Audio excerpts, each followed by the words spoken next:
আবু বকর সিদ্দিক রাদিয়াল্লাহু তাআলা আনহু নবীর কাছে বিয়া দেওয়ার জন্য উদ্গ্রীব ছিলেন। আল্লাহর হাবিব হযরত খাদিজাকে হারায়া দেওয়ানার মতো হয়ে গিয়েছিলেন। তখন কাকে বিয়া করবেন? হযরত সৌদা বিনতে জামা ওনার প্রস্তাব আসছে, আর আয়েশা বিনতে আবু বকরের প্রস্তাব আসছে। দুইটা প্রস্তাব করার পরে বলা হলো আপনি যে কোনো মেয়ে পছন্দ করতে পারেন। হঠাৎ করে আল্লাহর হাবিব ইস্তেখারা করতে গেলেন। রাত্রিবেলায় তাকে রুমালের মাঝে আম্মাজান আয়েশার ছবিটা জিব্রাইল ওনাকে দেখাইলেন, সুবহানাল্লাহ। আর বললেন স্বয়ং আল্লাহ এই বিবাহের ব্যাপারে আমাকে ওকালতি করতে বলছেন, আমাকে পারমিশন দিয়েছেন। আপনি যদি চয়েস করেন দেখেন তো মেয়েটা পছন্দ হয় কিনা। আল্লাহর হাবিব বলেন পছন্দ তো হয়ই। মেয়ের বাবার নাম কি? আবু বকর। কয় হায়, আবু বকর না আমার ভাই, তো বাইজিকে কি বিয়ে করা যাবে? বাইজি মানে বাতিজিকে কি বিয়ে করা যাবে?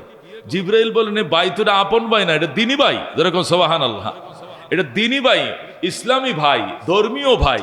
উনি তো আবার আপনার কোনো ভাইটাই না, এমনি কুরাইশের প্রতিবেশী দিনী ভাই। দিনী ভাইয়ের মেয়েকে বিয়ে করা যায়। তখন আল্লাহর হাবিব কাবিল তো বললেন কবুল করিলাম। যেরকম সুবহানাল্লাহ। আম্মা জান আয়েশা রাদিয়াল্লাহু তাআলা আনহা প্রায় 2200-র উপরে হাদিস আল্লাহর হাবিব থেকে একা বর্ণনা করছেন। যেরকম সুবহানাল্লাহ। মেয়েদের মধ্যে এত জ্ঞানী, মেয়েদের মতো এত জাহেদা, এত আবেদা, এত ফকিহা, এত মুহাদ্দিসা, এত হাদিস বর্ণনাকারী মেয়েদের মধ্যে দ্বিতীয় আর কেউ নেই। আম্মা জান আয়েশার মতো এত তীক্ষ্ণ মেধার অধিকারী ছিলেন। আল্লাহর হাবিব থেকে একটা কথা ছোটকালে শুনেছেন, মরণ পর্যন্ত মনে ছিল। এই কথা আম্মা জান আর কোনোদিন বলেন নাই। যেরকম সুবহানাল্লাহ।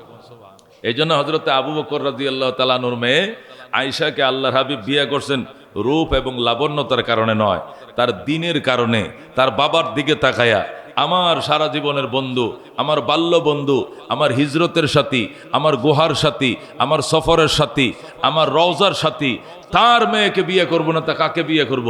আবু বকরের মেয়ে বিবেচনা করে, জিব্রাইলের উকালতি বিবেচনা করে, এবং ফকিহা, জাহেদা, আবেদা এবং মুহাদ্দিসা বিবেচনা করে আবু বকর তাকে বিয়ে করছেন। আর নতুবা আবু বকর রাদিয়াল্লাহু তাআলা আনহুর মেয়েকে আল্লাহর হাবিব বিয়ে করছেন।